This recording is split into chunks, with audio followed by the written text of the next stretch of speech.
Start off with what India Inc. expects and looks forward to. Joining me is FICCI President Rajiv Chandrasekhar. Hi Rajiv, thank you for joining us and wish you a happy new year. First up, of course, 2008 has been an extremely tough year. Looking ahead, what's the biggest challenge for India Inc. according to you? The biggest challenge that India Inc. faces now is a simple challenge of visibility of the economy and the visibility of growth. I think the biggest issue facing whether it's India Inc. or anybody else who is a participant in the Indian economy is the haziness around or the lack of clarity around the economic growth trajectory of our economy.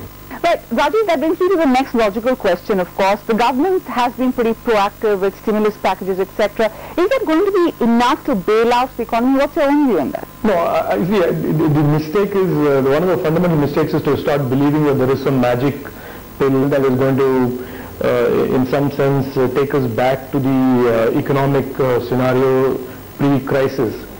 That's not going to happen. I think we can forget 9% growth or 8.5% growth or 8% growth for at least the next couple of years.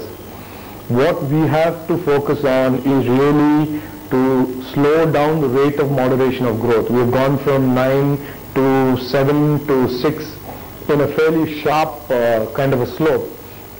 So I think the real challenge right now is how to slow down that moderation rate and through a series of pretty steady steps over the next 6 to 12 months, bring the growth dynamics back to what it was, or at least close to what it was a few years ago.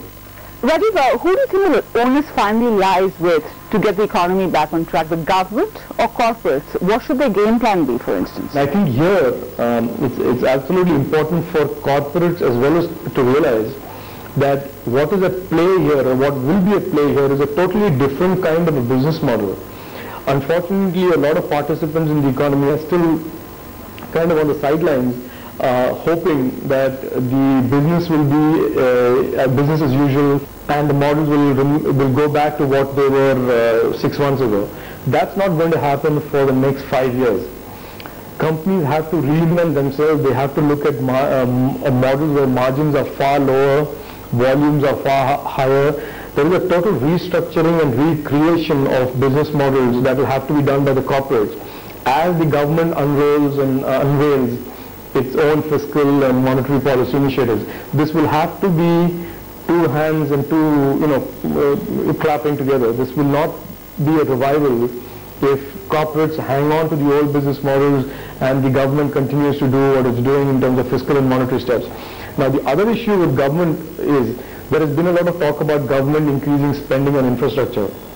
You've got to realize that while the government may end up allocating more money to infrastructure, the traditional process, the trickle-down impact of government actually executing infrastructure projects is very, very slow and sluggish. There was a recent article in the newspaper, for example, that said that in all of the 4 years of the UTVi government, the highway department hasn't been able to complete one project.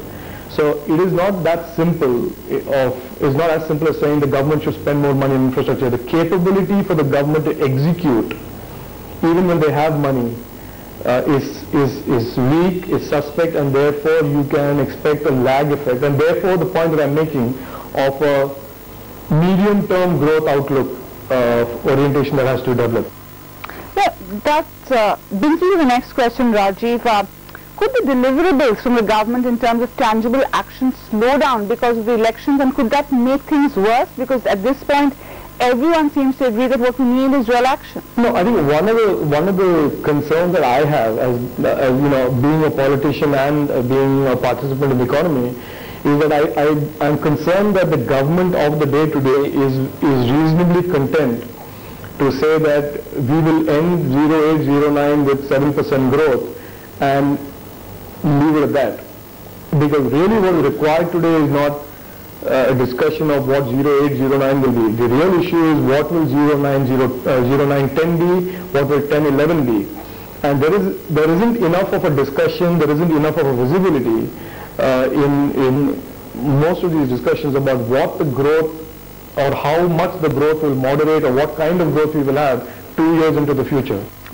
Rajiv, you have alluded to the slowdown lasting for longer in a couple of your answers to me.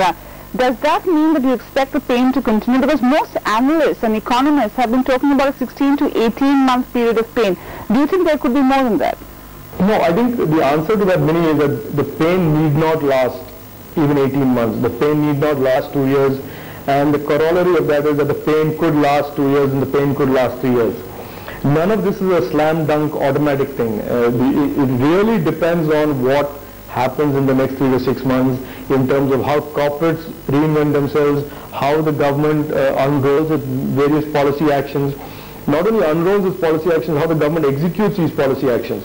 So I think a lot of what gets done in the next 3 to 6 months in the corporate sector, in the government space, in the public policy space, and in terms of the stimulus packages being executed and rolled out, will decide how long this moderation of growth phase, if you want to call it that. But I don't call it a recession, I don't call it a slowdown, I call it as a moderation of growth phase. How long that phase will last will really depend on how well we act as a nation in the next 3 to 6 months. Let's end on a positive note, however, Rajiv. Take off your hat as the FICCI president or a Rajya Sabha member. As a businessman, what is the biggest opportunity in the year ahead, according to you? In every sense of despondency and every gloom and doom scenario, there are a whole bunch of businesses and entrepreneurs that do very well. Because exactly when people are getting risk averse, when some people do take on risk, they do very well. Because remember one thing, the underlying fundamentals of our economy, which is high demand, consumer demand, high infrastructure demand, tremendous savings to GDP ratio, none of this is going to change with this slowdown. So if you as an entrepreneur today are sitting on capital and have the ability to take on some risk in areas as diverse as, let's say, media, to certain types of infrastructure projects, to certain types of real estate projects, certain manufacturing segments, high engineering manufacturing, you will do very well, because you will find that the competitive landscape, because of the scarcity of capital, has completely moved away from being highly competitive to being one where there are fewer players and fewer capitalized players. So it's a good time for companies and good time for entrepreneurs who are willing, who have access to capital and are willing to take the risk and have the nerve to execute in these markets. They will do very well. Thanks for that, Rajiv. It's a positive and optimistic note to end on. A lot of people have said a slowdown is actually great for business. We really appreciate you joining us. Well, we'll head into a short break now, but when we come back, we'll talk about the underlying fundamentals of the Indian economy, the issue that Rajiv Chandrasekhar was talking about. We asked Sujit Bhalla how things are looking for the state.